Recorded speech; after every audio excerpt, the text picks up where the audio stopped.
Imagine standing in front of a mirror, not the kind that reflects your face, but one that reflects your soul. For a moment, the world around you fades away.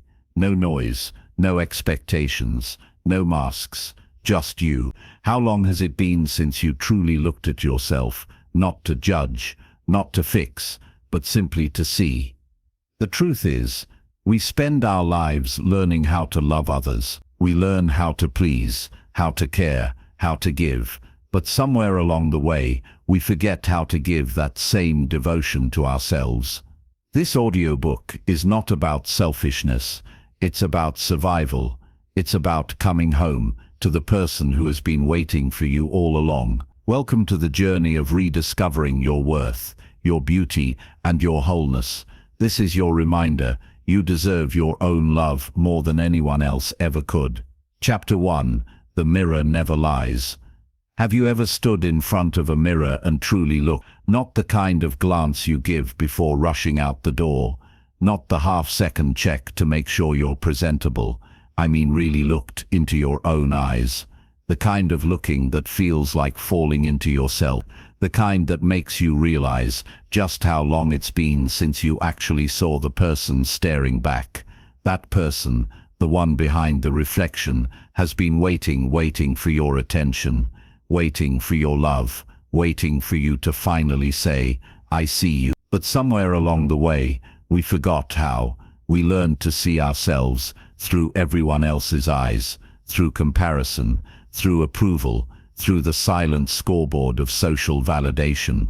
And in that process, something sacred was lost. The first truth of loving yourself more than anyone else is this: you can't love what you don't see, and you can't see what you keep avoiding.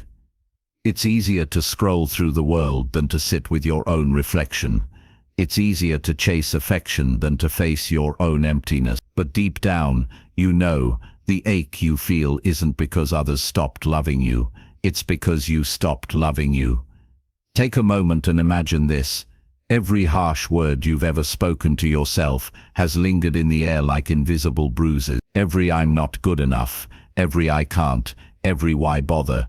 They don't just disappear, they echo. They live in the spaces between your thoughts. They build walls between who you are and who you're meant to be. But here's the truth that changes everything. Those walls, you built them, which means you have the power to tear them down. Loving yourself isn't about convincing yourself that you're perfect.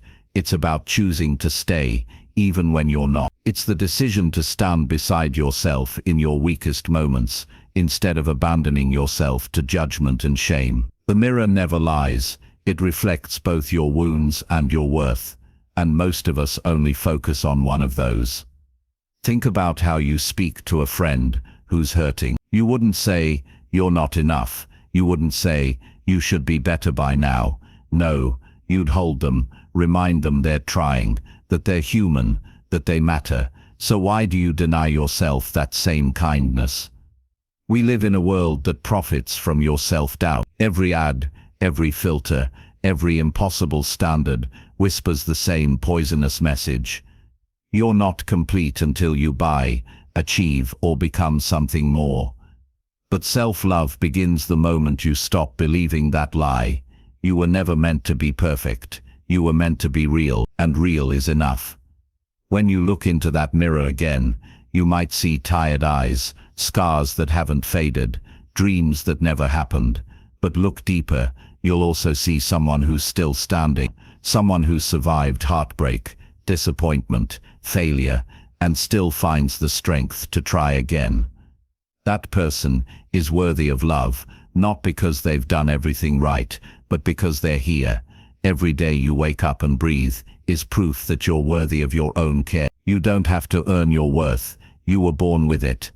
The problem is, the world taught you to forget, to measure your value in likes and attention, to define yourself by what others see instead of what you feel. And now, it's time to remember what's always been true. Self-love isn't arrogance, it's alignment. It's the quiet knowing that you are whole, even when life feels incomplete. Loving yourself more than anyone else isn't about closing your heart to others. It's about opening it fully to yourself first, so what you give comes from overflow, not emptiness. Because if you're always pouring from an empty cup, eventually all that's left is exhaustion disguised as love. Take a breath. Imagine standing before that mirror again, only this time you soften. You release the old stories that said you weren't enough. You let your reflection be human, not flawless, not filtered, just human. Then whisper to yourself the words you've needed to hear for so long. I'm proud of you. I forgive you. I love you. The moment you choose to see yourself, without hiding, without pretending, you begin to heal. And once you see your own light, you'll never again beg for someone else to hand it to you. The mirror doesn't just show your face, it shows your truth, your history, your resilience, and your potential. The reflection you've avoided holds the key to your freedom. When you finally dare to look and stay, to witness every version of yourself without turning away, you'll discover something extraordinary. The love you've been searching for has always been waiting right there, behind your own eyes. The journey to self-love doesn't start in a relationship, a career, or an achievement. It starts here, with presence, with honesty, with a single promise whispered from your soul to your heart. I will no longer abandon myself. That is the foundation of everything that follows. Because before you can rise, you must return to yourself. Before you can give love freely, you must receive it inwardly. Before you can heal, you must see. So the next time you stand before a mirror, don't look away. Meet your gaze and remember, this is not just your reflection. This is your beginning. The first chapter in a love story that will last the rest of your life. And as we step forward into what comes next, remember, learning to love yourself isn't about becoming someone new. It's about remembering who you've always been, beneath the noise, beyond the doubt, and within the stillness of your own heart. That's where chapter 2 begins, in the silence where you finally meet yourself and realize you were never truly alone. Chapter 2, The Art of Being Alone Without Feeling Lonely. There's a certain kind of silence that feels like it stretches forever. It's the quiet of an empty room after everyone's gone home. The kind of silence that makes the ticking of a clock sound louder than it should. The kind that reminds you you're alone, not just physically, but emotionally. And yet, what if that silence wasn't a punishment? What if it was an invitation? Most people spend their whole lives running from it. They fill every moment with noise, with distraction, with people who make them forget, even for a little while, that they're afraid of their own company. But here's the truth. The inability to be alone is not a sign of love. It's a symptom of emptiness. We were never taught how to be with ourselves. We were taught how to seek approval, how to blend in, how to keep others close enough so we'd never have to face the stillness inside. But the most profound kind of love doesn't come from others. It's born in the quiet moments when you finally stop searching for validation and start discovering your own voice. Being alone is not the same as being lonely. Loneliness is a hunger for connection, but solitude is the space where connection begins, not with others, but with yourself. There's a beauty in solitude that only reveals itself when you stop running. When you finally sit in the quiet, you begin to hear something extraordinary, the sound of your own truth. It's soft at first, barely noticeable beneath the noise of old fears and unhealed memories.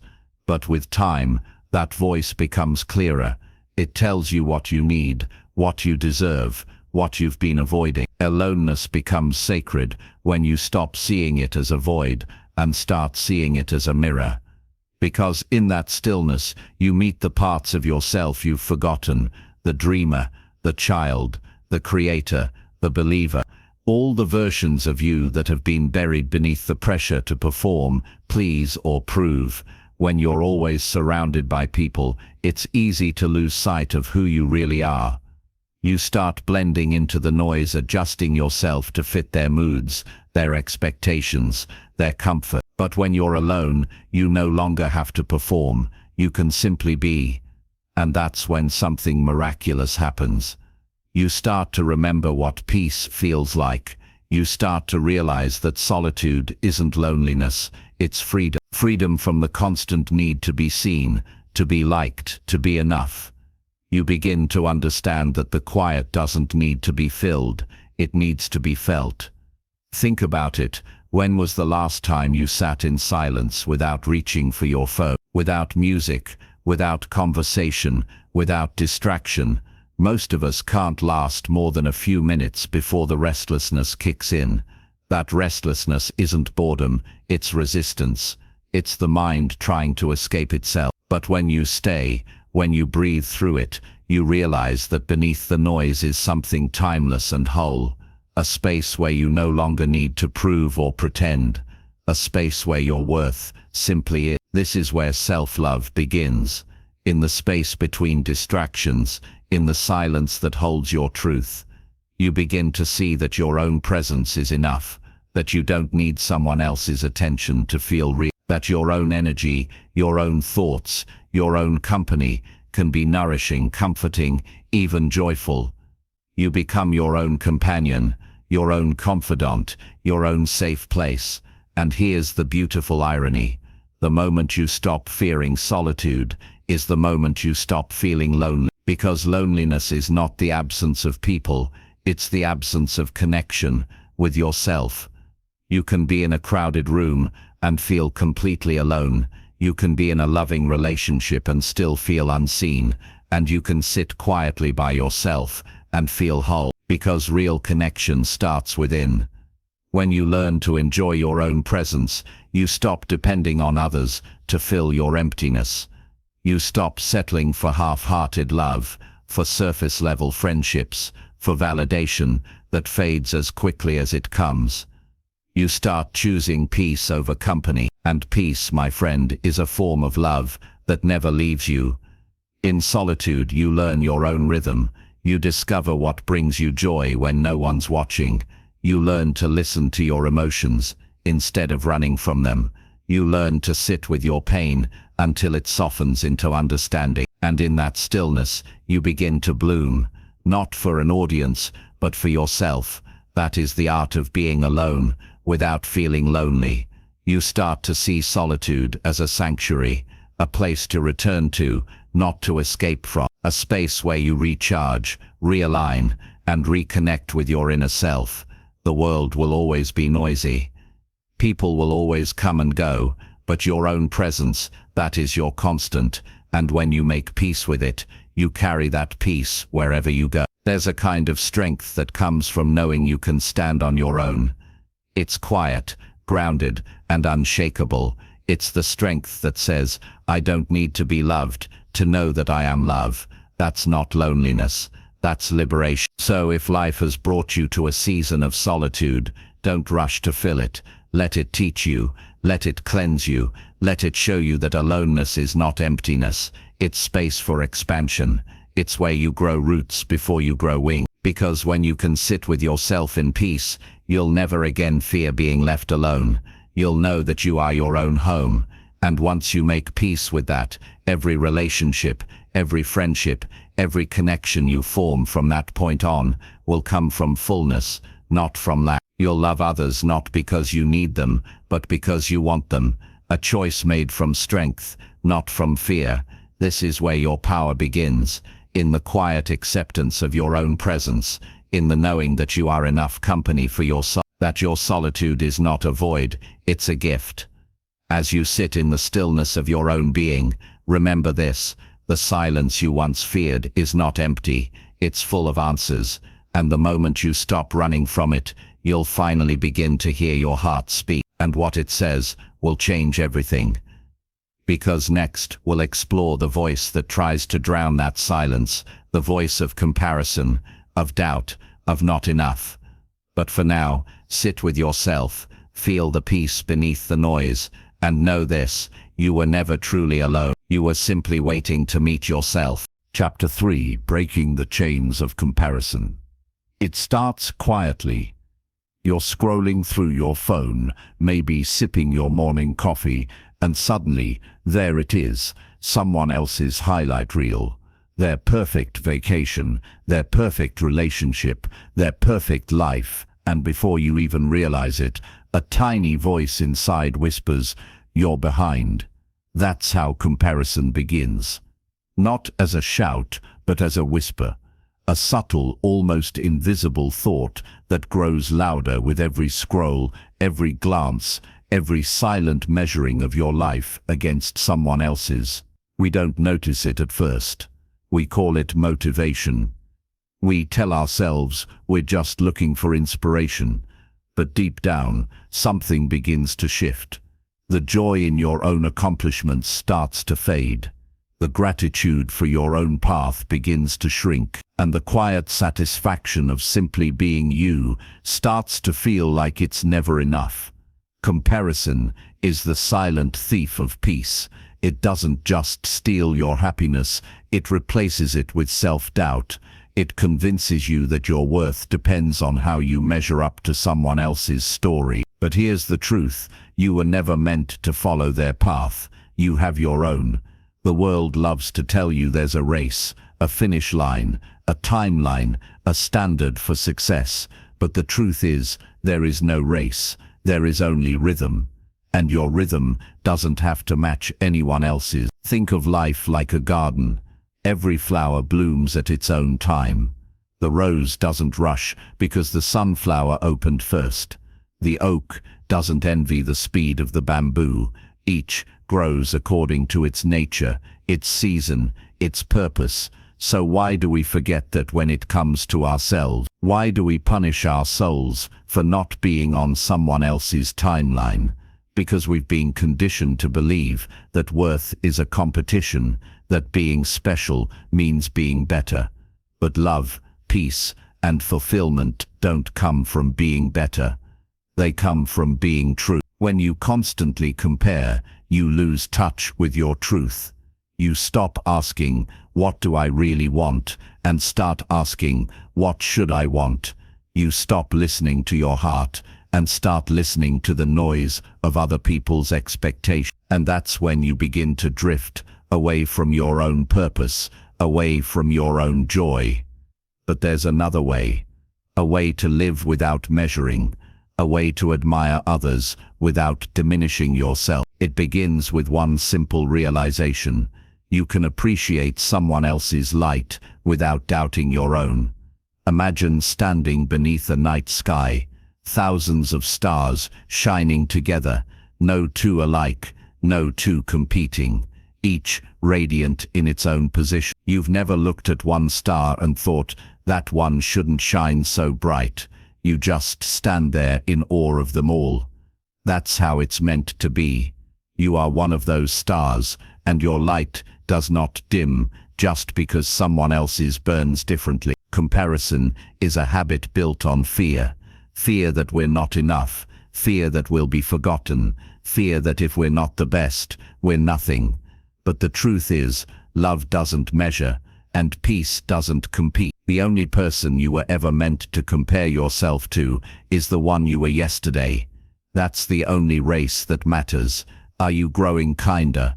Are you becoming more honest with yourself? Are you learning to forgive more easily, to love more freely, to live more fully? If so, you're already winning, not against others, but with yourself. Every time you compare your journey to someone else's, you forget the unique battles you've fought just to stand where you are. You forget the nights you cried and still got up in the morning. You forget the strength it took to rebuild when everything fell apart. No one else has lived your story, so no one else can define your pace. You are not behind. You are not late. You are becoming, and becoming takes time. Comparison makes you believe that someone else's chapter 20 should be your chapter 1. But every story unfolds differently. Some are loud and fast, some are quiet and steady, some begin in the dark and bloom only after years of silence. Don't rush your unfolding. Don't let impatience rob you of your present. The flower that blooms in its own time is never late. It's right on schedule. The next time you feel yourself shrinking in someone else's presence, remember this: their success is not your failure. Their beauty is not your lack. Their light is not your shadow. You can cheer for others and still stand tall in your own lane. Because when you truly love yourself, you stop competing, you start collaborating, you start creating, you start becoming. That's the beauty of breaking the chains of comparison. You free yourself from the illusion that happiness is limited. There's enough space for everyone to shine, enough time for everyone to grow, enough love for everyone to be seen. And the moment you stop competing, you begin to connect, because when you no longer see others as threats, you start seeing them as mirrors, reflections of what's possible, not reminders of what you lack. Every person you envy is showing you something you already have the potential to create. Envy is not a punishment, it's a signal. It's your soul saying, "This is what I desire too." But instead of letting it turn into resentment, turn it into inspiration. Ask yourself, what can I learn from this? What can I grow from this? When you shift comparison into curiosity, it becomes your teacher instead of your tormentor. And slowly, that heavy feeling of not being enough begins to dissolve, because you start realizing that everyone, even the ones who seem to have it all, is fighting their own invisible battles. And what you see is not their truth, but their highlight. No one posts their pain. No one shares their sleepless nights. No one reveals the doubts behind the smile. So stop comparing your behind the scenes to someone else's stage performance. It's never a fair match. Your story is unfolding exactly as it should. Every delay, every detour, every disappointment is shaping you in ways success never could. You are not late. You are learning, and that's a beautiful place to be. So take a deep breath. Look at your own life, your own growth, your own scars, your own life. You've come further than you give yourself credit for. You've overcome storms you once thought would destroy you. You're still here, and that means your journey is far from over. Because when you stop comparing, you start living. You begin to see your own worth, not through the reflection of others, but through the truth of your own becoming. And as you walk forward, remember your only task is to bloom in your own time. The rest of the world will catch up. Now, as we move into the next chapter, we'll go even deeper, beyond comparison, into the part of you that's still waiting to be healed. The part that carries your innocence, your tenderness, your unspoken wounds, the part you left behind long ago. Because before you can truly love yourself, you must first meet the child within you and learn how to make them feel safe again. Chapter 4. Healing the Child Within. There's a moment, quiet and unexpected, when life slows down just enough for you to hear it. A soft, almost forgotten echo calling from deep inside you. It's not the voice of ambition, not the noise of comparison or the pressure to become more. It's gentler than that. It's the voice of the child you once were. The one who used to laugh without needing a reason. The one who believed in magic. The one who cried openly, loved fully, and dreamed without limits. That child is still there, waiting for you to listen. But somewhere along the way, you stopped hearing them. You grew up. You learned to be strong. You learned to hide your pain. You learned that vulnerability could be dangerous. And so you built walls, tall, thick, and quiet. You told yourself you were protecting your heart, when in truth you were just burying it. The world doesn't teach us how to heal. It teaches us how to hide, to smile when we're breaking, to work harder when we're empty, to chase success as a way to escape our wounds. But healing doesn't come from achievement. It begins the moment you decide to stop running from yourself. Every adult carries a child inside, not as a metaphor, but as an emotional memory. The child within you remembers every moment you were made to feel small, every time your feelings were dismissed, every time love felt conditional, every time you had to be brave when all you wanted was to be held. And here's the truth most people never tell you. You can't grow past your pain until you've returned to meet the one who felt it. You can't build a peaceful life while the child inside you is still waiting to be seen. Healing doesn't mean erasing your past. It means walking back into it, gently, slowly, and telling that younger version of yourself, you didn't deserve what happened to you. It wasn't your fault, and you're safe now. For years, many of us have mistaken silence for strength. We thought burying the pain meant it was gone, but buried pain doesn't disappear, it just grows roots.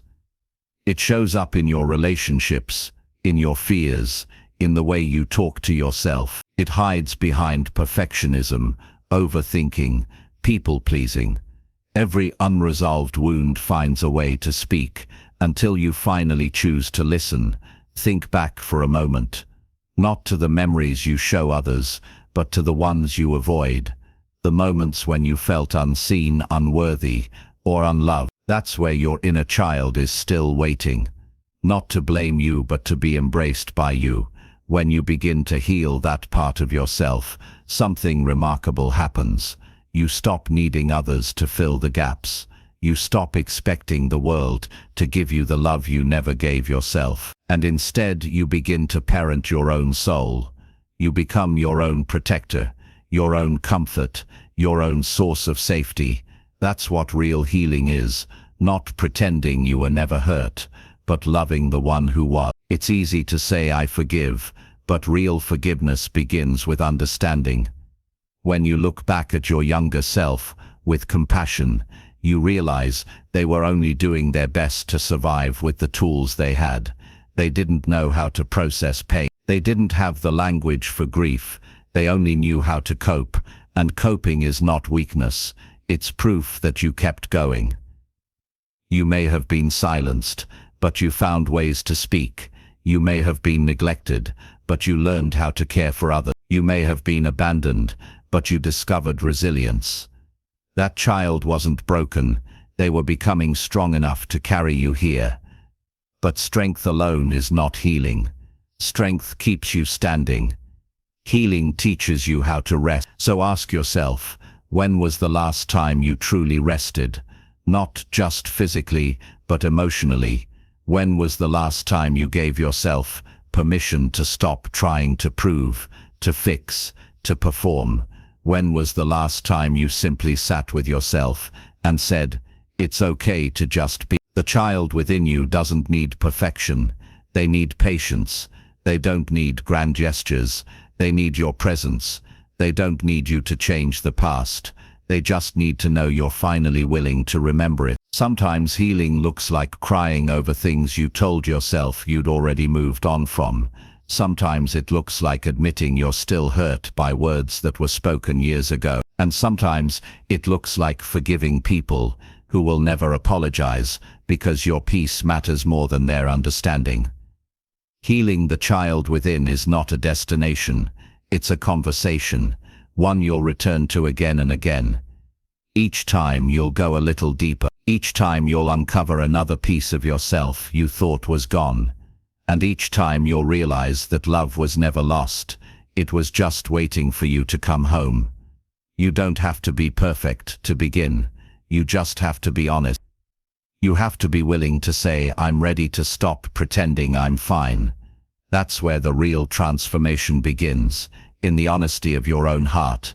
Because the truth is, you can't build a peaceful future on a foundation of unhealed memory. You can't pour light into a container still cracked by neglect. So you mend it, gently, patiently, with love. You let the light in, not to erase the scars, but to illuminate them, to remind yourself that every mark is a sign that you survived, and survival is sacred. You were never weak for feeling deeply. You were human, and being human means being both fragile and infinite, both wounded and capable of healing. If you listen closely, that inner child is still speaking. They're not asking for the world, they're asking for you, for your time, your kindness, your patience. They're waiting for you to say the words they've needed to hear all along. I see you, I'm sorry you went through that, and I'm here now, and I'm never leaving again. That's when healing begins to shift, from a wound to a whisper, from pain to peace. That's when your heart softens, your body exhales, and your soul finally believes that it's safe to grow again. And as you stand in that gentle space of forgiveness and rediscovery, something inside you begins to awaken, a quiet strength that doesn't need to prove itself anymore. You start to realize that the child within you was never a weakness. They were your compass, guiding you back to your truest self. The more you heal them, the freer you become. The lighter you walk, the softer you speak to yourself. And slowly the voice that once trembled in fear begins to sing again, not because the world changed, but because you did. Now that you've begun to heal the child within, you're ready for what comes next, the art of rebuilding your inner world. Because healing isn't just about mending the past, it's about learning how to live differently. Because of it, in the next chapter we'll step into that space, where healing becomes creation, where you no longer just survive your story, but begin to rewrite it with wisdom, courage, and love. Chapter 5. Rebuilding your inner world. There comes a moment after the storm has passed, when you stand in the quiet, surrounded by what remains. The walls you once built to protect yourself have crumbled, the masks you wore have fallen away, and there you are, raw, open, and real, staring at the foundation of who you truly are. This is where rebuilding begins. Not in perfection, not in pretending everything is fine, but in choosing to create something beautiful out of what was once broken. You see, healing isn't just about mending the past, it's about designing a future that aligns with who you've become. It's about taking the lessons your pain taught you and using them as the blueprint for your rebirth. So ask yourself, if your inner world were a home, what would it look like now? Would it still be built on guilt and fear? Would its doors still open to people who drain your light? Or would you rebuild it with warmth, with boundaries, with love that feels like safety? This chapter is about that reconstruction, the sacred process of designing a life that finally feels like yours. When we begin to rebuild, the first step is honesty. Honesty about what no longer fits. Honesty about what needs to change. Honesty about the truth that we've outgrown versions of ourselves we once clung to.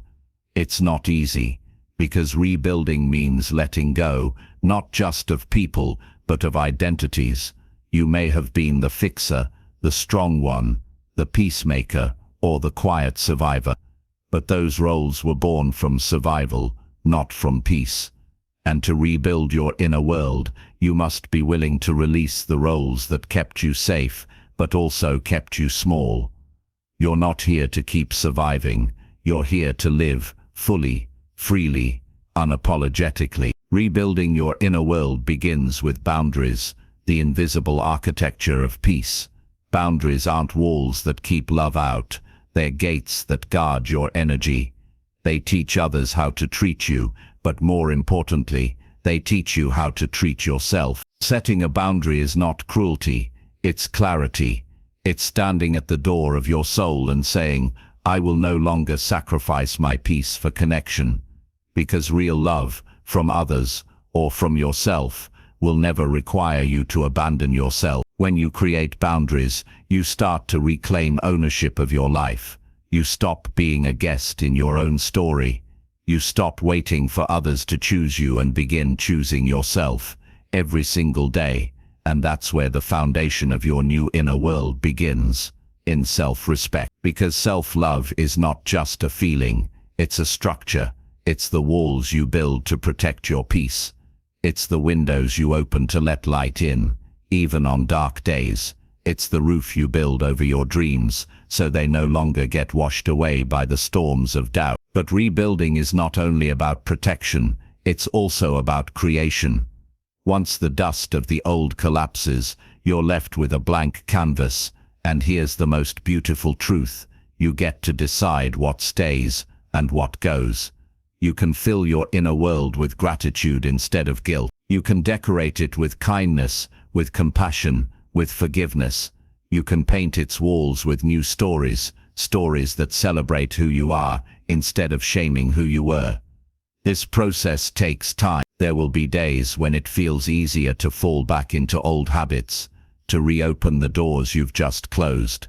But every time you choose yourself again, you lay another brick in the foundation of your freedom. And soon, you'll realize your peace was never fragile. It was simply waiting for you to protect it. Rebuilding also means learning to trust yourself again. When you've been hurt, your instincts can become clouded. You start to second-guess your choices, your feelings, even your worth. But rebuilding your inner world means listening again, not to fear, but to intuition. It means remembering that your body, your heart, your spirit, they know what's right for you. You just have to give them permission to lead. Trust is rebuilt through small, consistent acts of self-honesty. When you say you'll rest and you do. When you say you'll walk away from what harms you and you actually walk away. Every promise you keep to yourself becomes another stone in your foundation. That's how you rebuild trust, not in grand gestures, but in quiet everyday choices. Because self-trust is the heartbeat of self-love. Without it, your inner world has no ground to stand on. And as your trust grows, so does your peace. You begin to see that you no longer need to control everything to feel safe. You start to soften, to breathe, to simply exist without performance. That's the beauty of rebuilding. It brings you back to simplicity. In your new inner world, happiness doesn't have to be earned. Love doesn't have to be proven. Peace doesn't have to be conditional. It all begins to feel natural, because it's coming from within, not from the approval of others. The person you're becoming no longer seeks validation. They seek alignment. They no longer chase what looks good. They choose what feels right. And when you reach that point, your inner world becomes unshakable.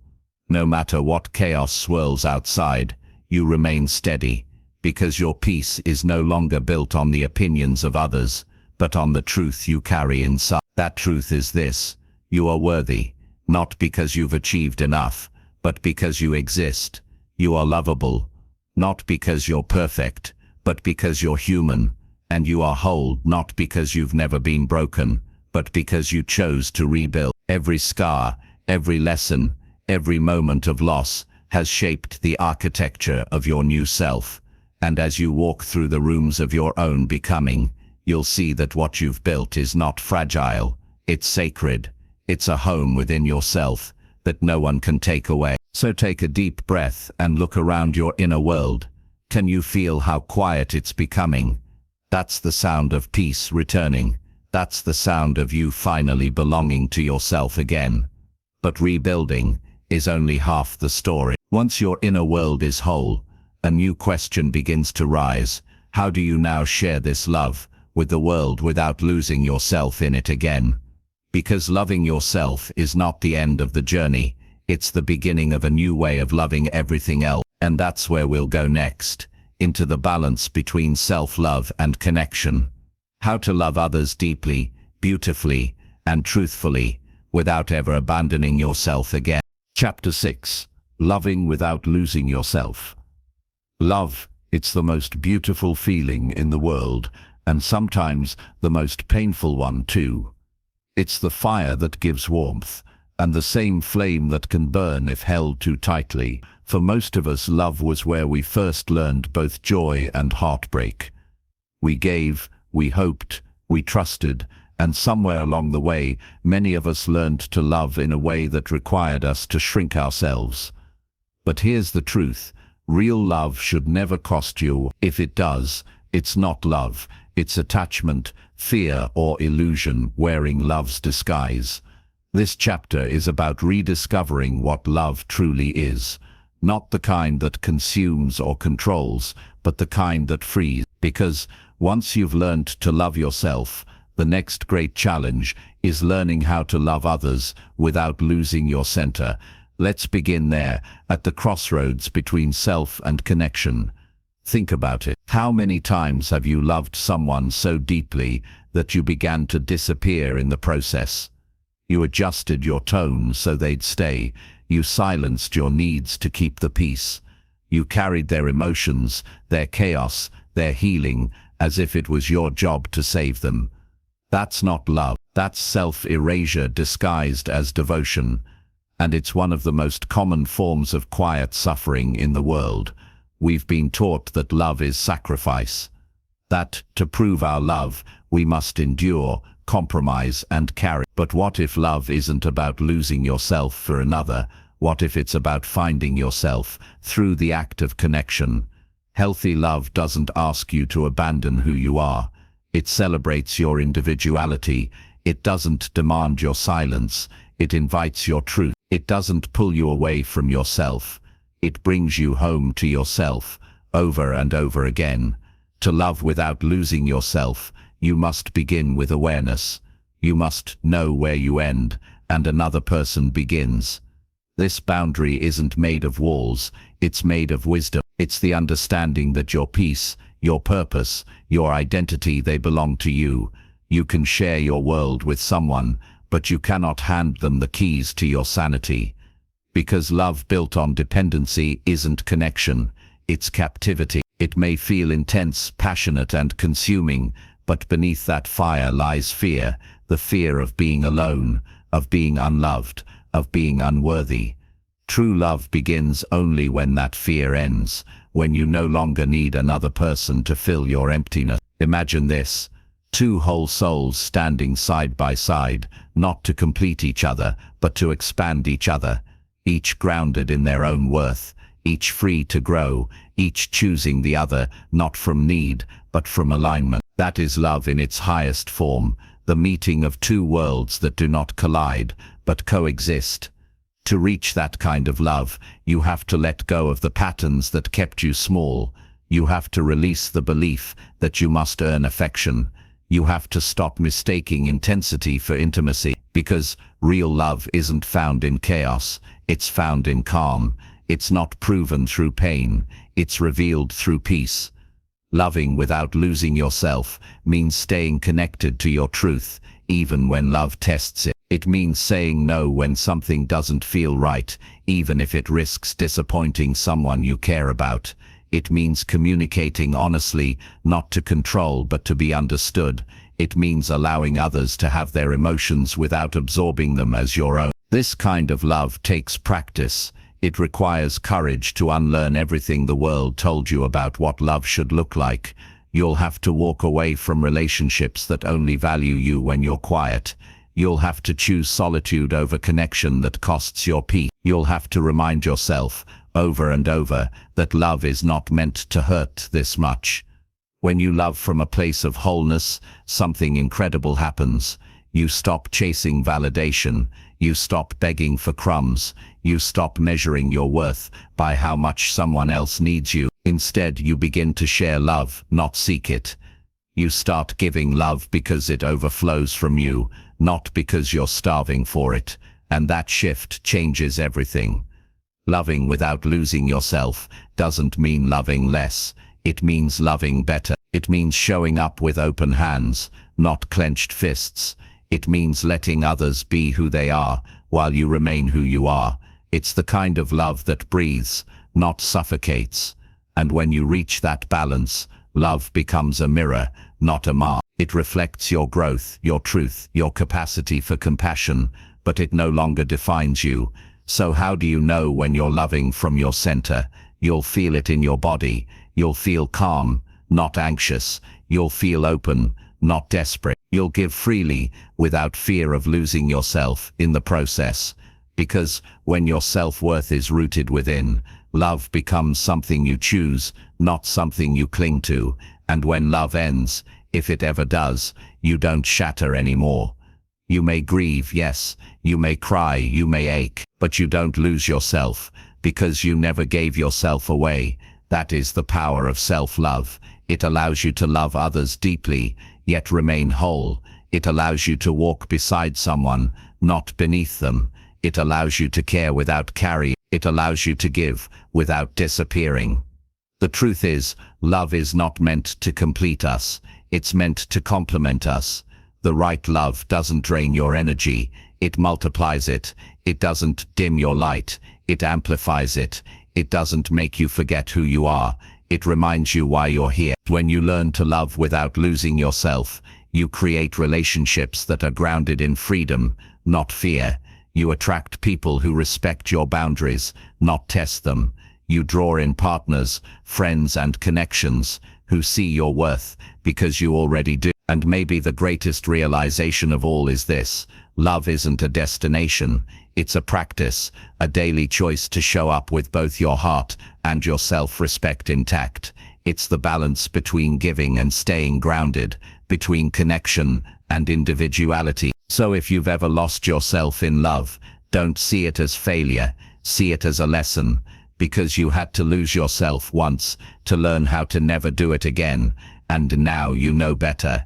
Now you know that love isn't something you fall into, it's something you rise within. As we move forward, let's explore what comes after this kind of love, the quiet confidence that grows from it.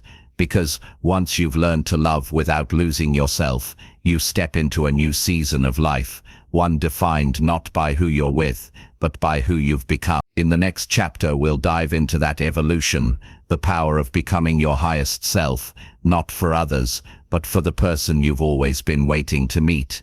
Chapter 7. Aligned Action. Moving with purpose, not pressure. There comes a moment, after the chaos quiets, after the noise fades, after the stillness settles, when you realize something powerful. Peace isn't meant to make you passive. It's meant to prepare you. The calm you've built inside isn't the end of the journey. It's the foundation for your next step. Because true transformation doesn't happen in silence alone. It happens when your stillness starts to move. We live in a world that glorifies motion, endless busyness disguised as progress.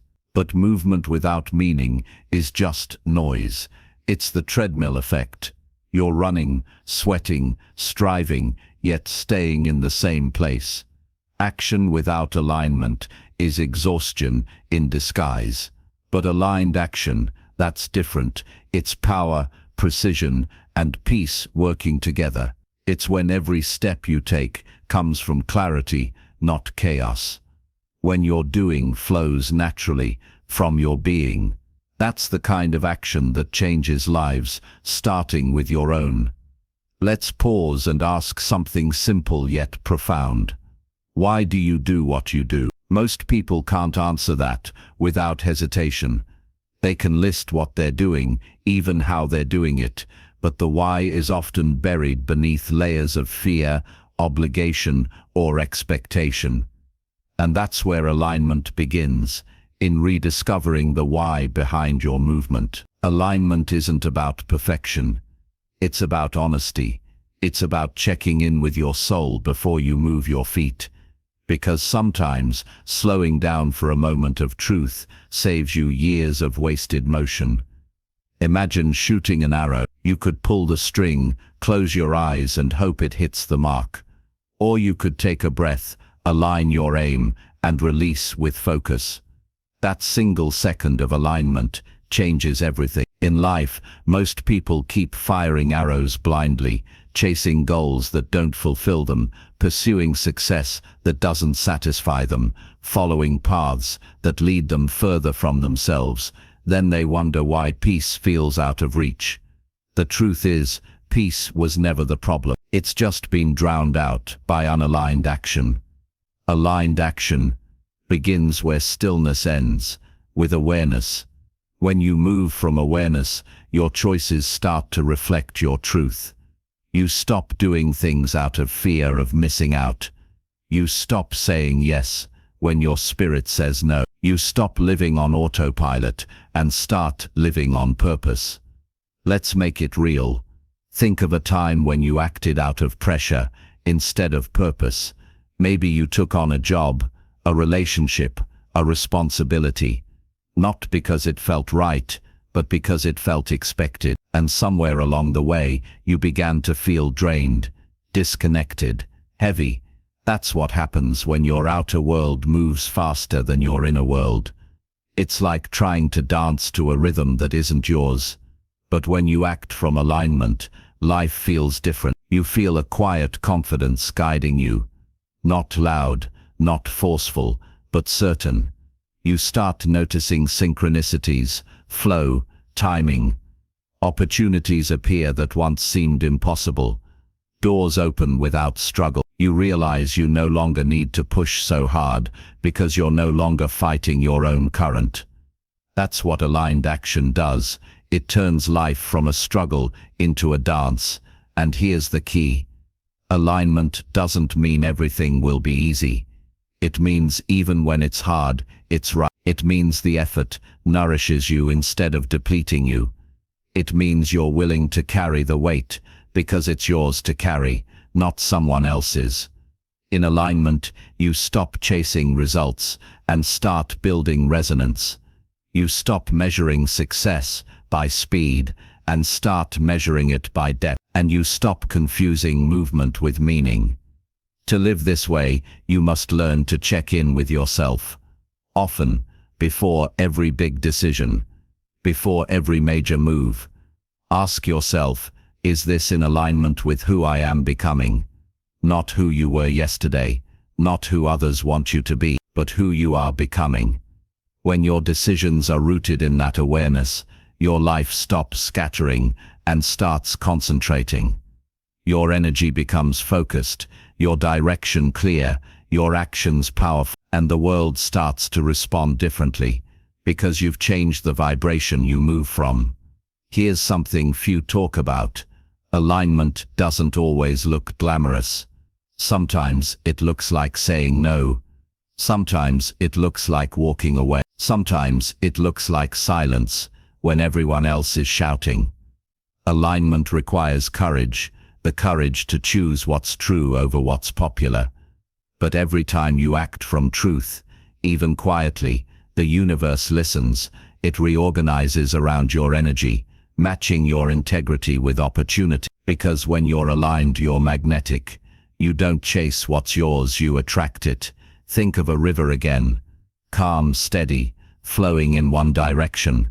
It doesn't fight the landscape. It carves through it. It doesn't rush. It trusts gravity to guide it. That's aligned action. It moves with purpose, not panic, with direction, not distraction. Now imagine your life like that river, moving with quiet force, unhurried, yet unstoppable. Every step you take becomes meaningful. Every choice intentional. Every goal an expression of who you are, not an escape from who you're afraid to be. This is where the stillness you cultivated becomes powerful, because now it gives your action direction. It anchors you as you move. It reminds you that doing isn't the goal, being true while doing is. And yes, alignment takes practice. It takes falling out of rhythm and gently finding your way back. It takes patience, honesty, and faith that your inner compass knows the way, even when the map is unclear. But when you trust that compass, when you let your soul lead instead of your fear, every step forward becomes sacred. You no longer live reactively, you live creatively. You stop being pulled by life and start shaping it from within. So as you stand on the edge of your next chapter, remember this: you don't need to move faster, you need to move truer. You don't need to do more, you need to do what matters. You don't need to be everywhere, you need to be aligned right where you are. Because the most powerful life isn't built on constant motion, it's built on conscious direction. It's built by people who listen deeply, move intentionally, and trust the timing of their own becoming. The world doesn't need more movement, it needs more meaning, and meaning only comes from alignment. As we move into the next chapter, we'll explore what happens when your aligned actions begin to create visible change, how to sustain your momentum, protect your energy, and walk your path without losing yourself along the way. Because alignment isn't just about where you start, it's about how you keep going, with heart, with clarity, and with unwavering purpose. Chapter 8. The Power of Inner Silence. There comes a moment in every life when the noise becomes unbearable. The noise of the world, the noise of expectations, the noise inside your own head. It's like standing in the middle of a storm where every thought shouts louder than the one before, and you can't tell which voice is yours anymore. But silence, true silence, isn't the absence of sound. It's the presence of peace. It's the calm center of the storm, where everything finally makes sense.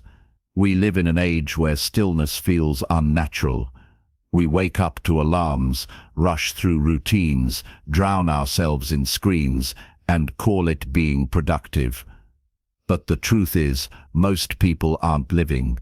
They're reacting to noise, to fear, to pressure, and in that reaction, they lose the one thing that makes them powerful: awareness.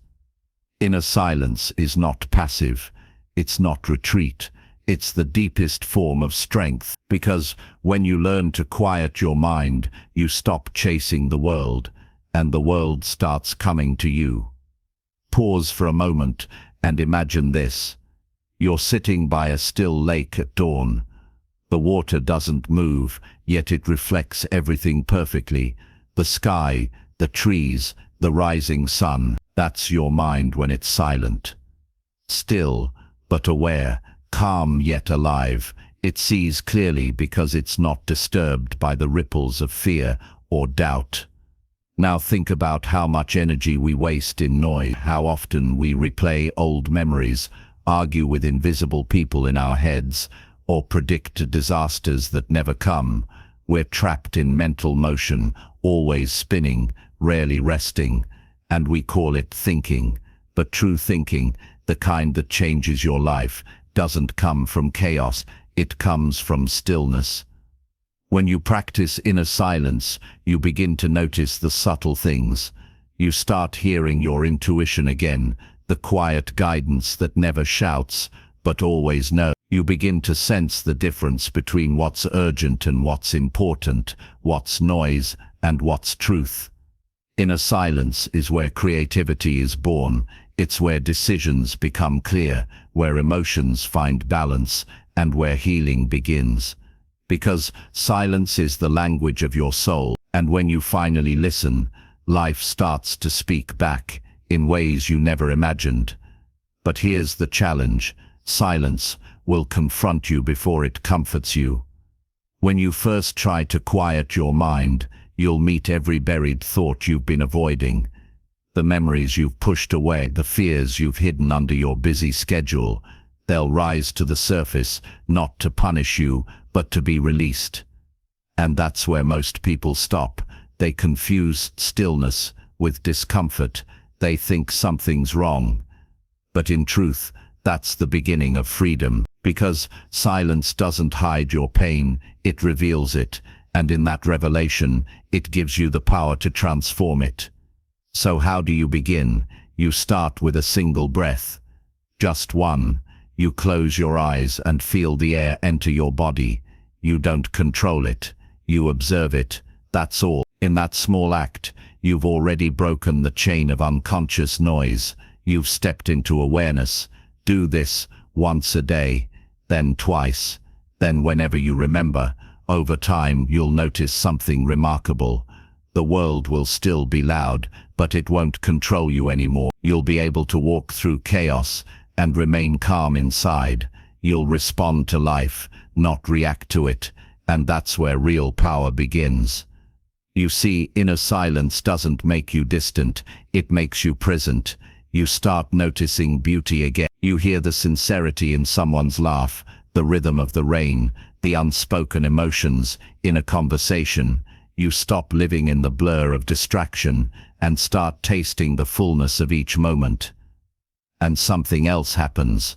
You become magnetic, not because you're louder or more impressive, but because peace is rare and people are drawn to it. They feel it before you speak. It's not about having the perfect words, it's about carrying the right energy. The greatest leaders, artists, and visionaries didn't just think differently, they listened differently. They could hear the quiet signal beneath the noise. That's how they knew when to act, when to wait, and when to let go. Inner silence gives you timing, it gives you clarity, it teaches you when to move and when to be still, And that wisdom, once you master it, becomes your greatest strength. But remember, silence isn't something you reach once and hold forever. It's a practice, a return. Each time the world pulls you away, you find your way back to stillness, and each return makes you stronger, deeper, and freer. At some point you'll realize something profound, that the answers you've been searching for were never missing. They were simply buried beneath the noise. And when the noise fades, your truth stands waiting, patient and unchanging. So let this be your reminder. When life feels chaotic, don't fight the storm. Find your calm center. That's where your power lives. That's where wisdom speaks. And that's where the next chapter of your transformation begins. Because the world doesn't need more noise. It needs more clarity. And that clarity begins within you. In the next chapter, we'll explore what happens when silence turns into awareness, when you don't just quiet your thoughts, but begin to see beyond them. It's where perception changes, energy shifts, and life itself begins to feel entirely new. Let's step into that together. Chapter 9. Seeing Beyond Yourself. The Mirror of Connection. Have you ever noticed how life seems to echo back what you feel inside? A harsh word returns as harshness. A gesture of kindness blooms into something unexpected. A thought you barely acknowledge seems to ripple outward, touching places you cannot see. This is the mirror effect. Life, in all its complexity, often reflects what we hold within. And here is the truth many of us overlook. The world is not separate from you. Every person you meet, every interaction, every fleeting moment, these are reflections of your own energy, your own perception, your own inner world. In the past, you may have believed that others were responsible for your happiness, your disappointment, your peace. You may have given away your power, expecting the world to behave in a way that aligns with your comfort. But the world is not a puppet. The strings are not held by others. They are held by the one who recognizes the connection, the one who sees beyond the surface, beyond the immediate, beyond the self. Seeing beyond yourself is a radical act of awareness. It's a shift from ego to empathy, from reaction to understanding. It begins with the simple realization that every encounter is a teacher.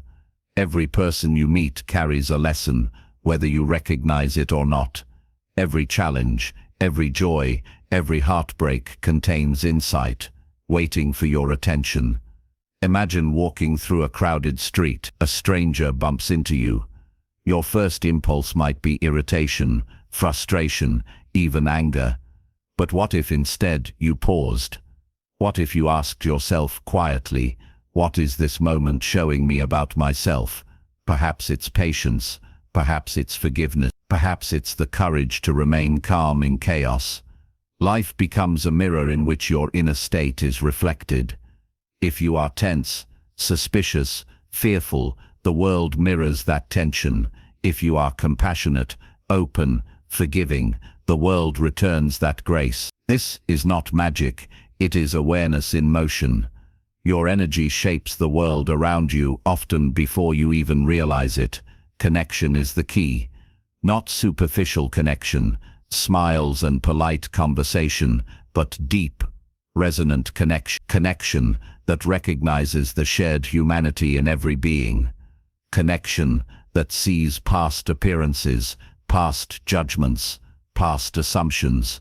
When you cultivate this awareness, relationships transform, conflict softens, communication deepens. Love, in all its forms, becomes more effortless because it is aligned with truth. Yet, seeing beyond yourself requires courage. It demands that you step out of the comfort of self-centered perception. It asks that you witness not just the beauty in others, but also the shadows, your own and theirs, without blame, without judgment, without attachment.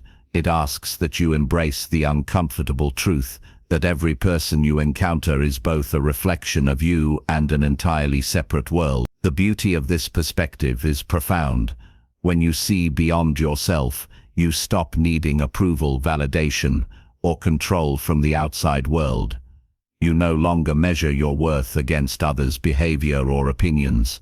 You become sovereign in your inner state. Your peace, your joy, your integrity, they are no longer negotiable. And paradoxically, the more sovereign you become, the more connected you feel. You realize that love, kindness, and understanding are not finite resources. They do not diminish when shared. They multiply. When you act from a place of authentic presence, your energy touches countless lives, often in ways you cannot see. A word, a glance, a gesture, these become the seeds of transformation, not just for others, but for yourself as well. Here is a simple practice to begin seeing beyond yourself. Before responding in any situation, pause, take a breath, ask quietly, what is this showing me about my own mind, my own heart, my own understanding? Observe without judgment. Notice how your perception shifts. Notice how your response changes when it originates from clarity instead of habit. Over time, you will notice that life feels less like a battlefield and more like a dialogue. Challenges cease to be obstacles, they become mirrors. Relationships cease to be tests, they become reflection. And you begin to move through the world with a quiet authority, not demanded, but earned through awareness. Seeing beyond yourself is not about perfection, it is about presence. It is about choosing to engage with the world from a place of conscious awareness rather than reactive habit. It is about recognizing that your inner life and your outer life are inseparably linked, and that mastery begins not in changing the world, but in changing how you perceive and respond to it. When you practice this consistently, you will experience something extraordinary. You will stop being blindsided by the chaos of others' emotions. You will stop carrying the weight of expectations that aren't yours. You will walk with grace, clarity, and discernment, seeing both the shadows and the light without being consumed by either. And this, my listener, is the threshold of true freedom. The freedom that comes when you no longer live in reaction. The freedom that comes when your inner world shapes your outer world rather than the other way around. The freedom that allows love, creativity, and purpose to flow naturally through every aspect of your life. As we prepare to step into the final chapter, remember this: seeing beyond yourself is not an act of escape. It is an act of deep engagement. It is the ultimate expansion of self-love, because to truly see and honor others is to see and honor yourself. It is the final bridge between who you are and who you are becoming. In the next chapter, we will bring all these lessons together: the self-awareness, the aligned action, the inner silence, the connection, and explore how to live fully, openly, and powerfully in your authentic truth. A life where self-love is not separate from the world, but reflected and magnified through every interaction, every choice, every breath. Chapter 10. Living fully in your authentic truth. Imagine waking up tomorrow with no masks, no filters, no hesitation, just the raw, unshakable truth of who you are. You stretch, take a breath, and for the first time, the reflection staring back at you in the mirror feels familiar. Not the reflection shaped by others' expectations, not the reflection burdened by comparison or fear, but your own. And in that recognition, a profound sense of liberation rises, like the first light of dawn spilling across a quiet, untouched landscape. This is the essence of living fully in your authentic truth. A life where self-love is not a concept or a fleeting feeling, but the foundation of every choice, every word, every action. It is not about perfection, it is about alignment. It is not about pleasing others, it is about honoring yourself. It is not about controlling life, it is about flowing through it with clarity, courage, and conscious intention. To live fully in your authentic truth, you must first recognize the patterns that have bound you, the fears that whisper, you are not enough. The voices that insist you must conform to be loved.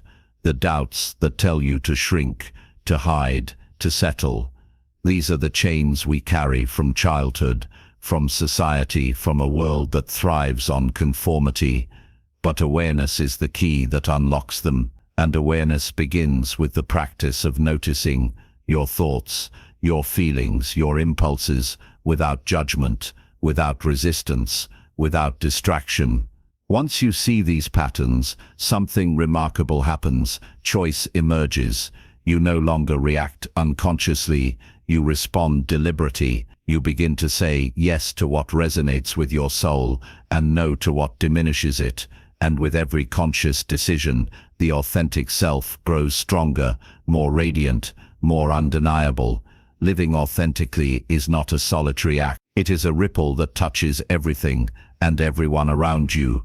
When you align with your truth, your energy shifts, your relationships change, not because others have to change, but because you interact from clarity instead of expectation. Your work transforms, not because the world demands it, but because you contribute from a place of passion, purpose, and integrity. Your presence becomes magnetic, not by striving, but by simply being fully, unapologetically yourself. There will be moments of discomfort. Choosing authenticity often challenges the familiar. Old friends, old routines, old identities may resist the change, and that is natural. Growth is never comfortable, but discomfort is also the measure of transformation. When you stand in your truth despite fear, the world begins to bend around your authenticity. Barriers dissolve, opportunities appear, connections deepen, and you realize that the life you've always desired was never out there. It was waiting for you inside. Self-love, cultivated chapter by chapter, moment by moment, is the compass that guides this journey. It teaches you boundaries, it teaches you patience, it teaches you resilience. It whispers, you are enough, you are worthy, you are allowed to shine. And when you finally internalize this truth, your life becomes a reflection of it, not because you chase it, but because it emanates naturally from within.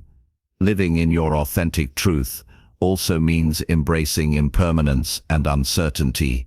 You cannot control outcomes, people, or circumstances, but you can control your response.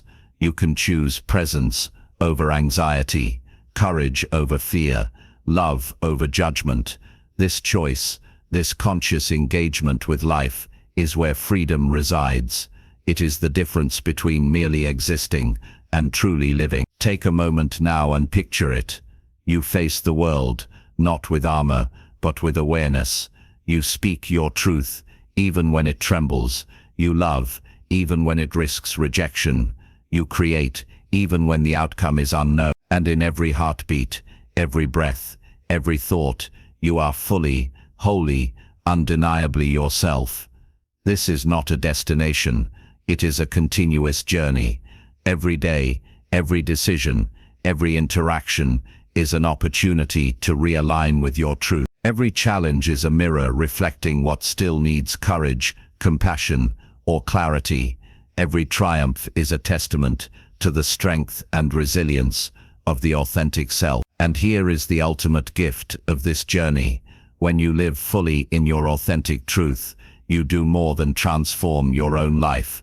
You transform the world around you, because authenticity is contagious, because love, when rooted in self-awareness, cannot help but expand, because clarity, courage, and integrity inspire others to awaken, to choose consciously, to honor their own truth. So now, my listener, take a deep breath and let this truth settle into your bones. You are not too much. You are not too flawed. You are not too late, too early, or too broken. You are exactly as you are meant to be, and the world is waiting for the full radiance of your presence. Go forward with intention, speak, act, and love, from the heart that knows its own worth. Let the wisdom of these chapters guide you, not as rules, but as reminders. And remember, Every time you honor yourself, you honor life itself. This is your moment, your life, your truth. Step into it fully, unapologetically, and with unwavering love for the one person you must never abandon, yourself. The journey does not end here. It continues with each breath, each choice, each day lived fully, authentically, and courageously. And in that living, you discover the profound, enduring, and transformative power of loving yourself more than anyone else.